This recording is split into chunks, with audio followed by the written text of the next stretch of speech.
السلام علیکم ورحمۃ اللہ وبرکاتہ۔ ناظرین اور سامعین،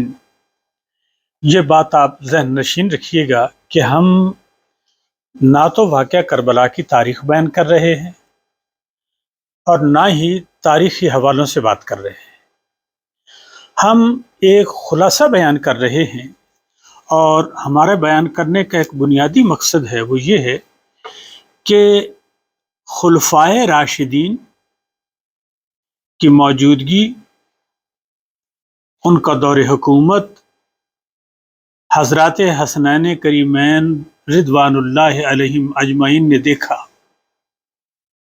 سمجھا، اور تمام خلفائے راشدین سے آپ کے بڑے اچھے اور انتہائی ادب و احترام کے دائرے میں تعلقات رہے۔ تمام خلفائے راشدین نے آپ کا ادب کیا، حسنین کریمین کو نبیرہ حضور اکرم صلی اللہ علیہ وآلہ وسلم کے تعلق سے سب نے اپنی آنکھوں کا نور سمجھا، آپ کا احترام کیا، آپ کی توقیر کی۔ اسی حوالے سے ہم یہ گفتگو کر رہے ہیں کہ ایک چیز کا ازالہ ہو سکے کہ بہت سارے لوگوں نے بہت ساری غلط فہمیاں پیدا کرنے کی کوشش کی ہے۔ ہم یہ چاہ رہے ہیں کہ تمام لوگ اس بات کو سمجھنے کی کوشش کریں کہ حضرات حسنین کریمین نے خلیفہ اول حضرت سیدنا ابو بکر صدیق رضی اللہ تعالی عنہ کا دور دیکھا، اور ان کے دور میں انہوں نے آپ کے ساتھ کیسی محبت کا اظہار کیا اور کتنے وقار کے ساتھ آپ رہے۔ پھر حضرت سیدنا عمر رضی اللہ تعالیٰ عنہ کا دور دیکھا آپ نے، شعور و فکر کی منازل طے کی آپ نے، اور پھر حضرت سیدنا عثمان غنی رضی اللہ تعالیٰ عنہ کے دور خلافت میں تو الحمدللہ آپ جوانی کی عمر میں قدم رنجہ فرما چکے تھے، اور خصوصاً حضرت سیدنا عمر رضی اللہ تعالی عنہ کے دور خلافت میں تو آپ کی توقیر، اور یہ حضرت سیدنا امام حسن رضی اللہ تعالی عنہ کی معاف کیجیے گا، حضرت سیدنا امام حسن رضی اللہ تعالی عنہ کی شادی جو حضرت شیربانوں سے ہوئی، تو اس کا اعزاز حضرت سیدنا عمر رضی اللہ تعالیٰ عنہ کو حاصل ہے۔ باہمی رشتہ داریاں بھی ہیں، باہمی تعلق بھی ہیں، اور بڑی قربت کے رشتے ہیں۔ ان تمام رشتوں کے تقدس اور احترام کا اہتمام کیا گیا۔ آج ہم حضرت سیدنا امام حسن رضی اللہ تعالی عنہ، ان کے سن 60 ہجری میں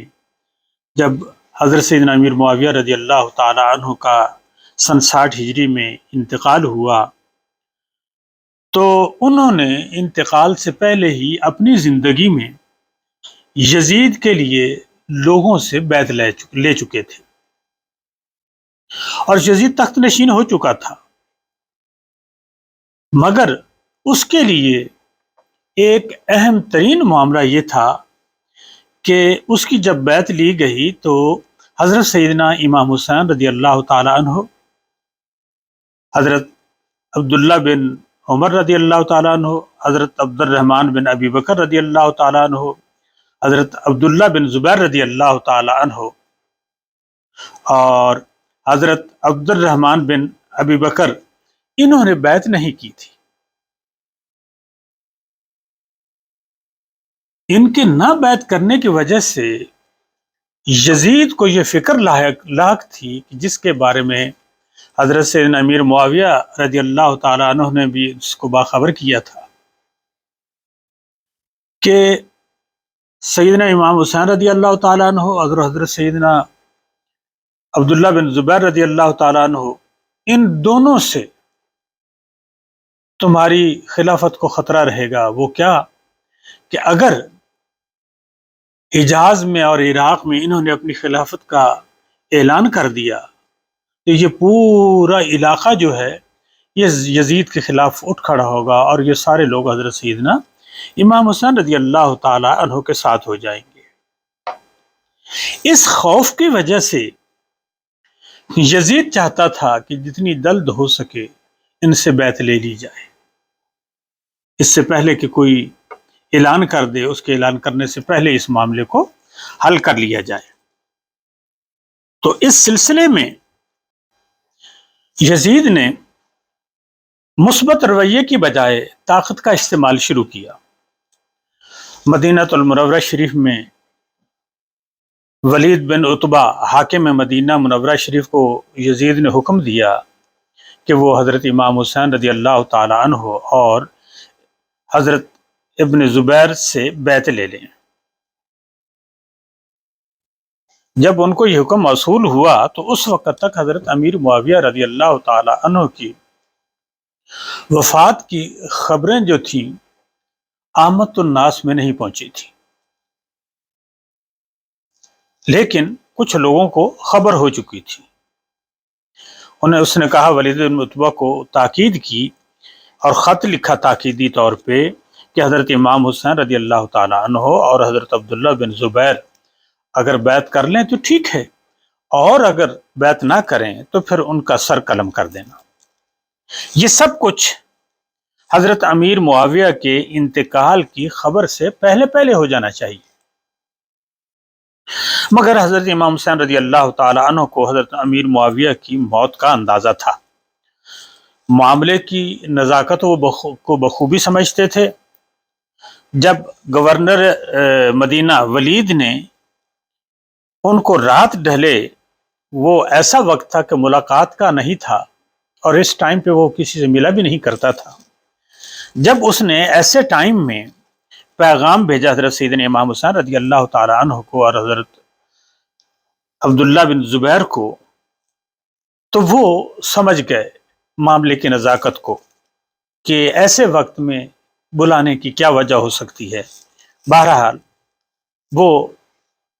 ان کے بلانے پر تشریف لے گئے اور پوری تیاری کے ساتھ گئے۔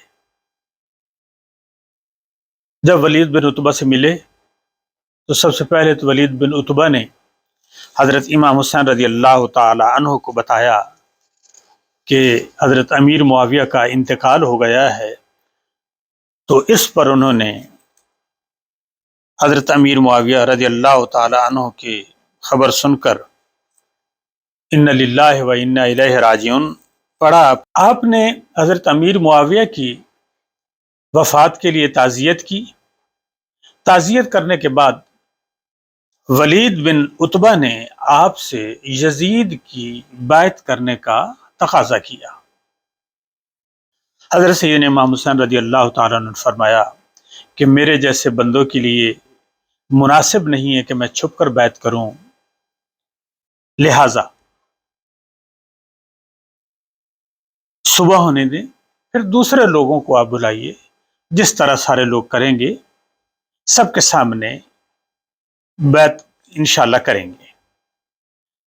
جب دوسرے لوگ بیعت کریں گے تو میں بھی آؤں گا،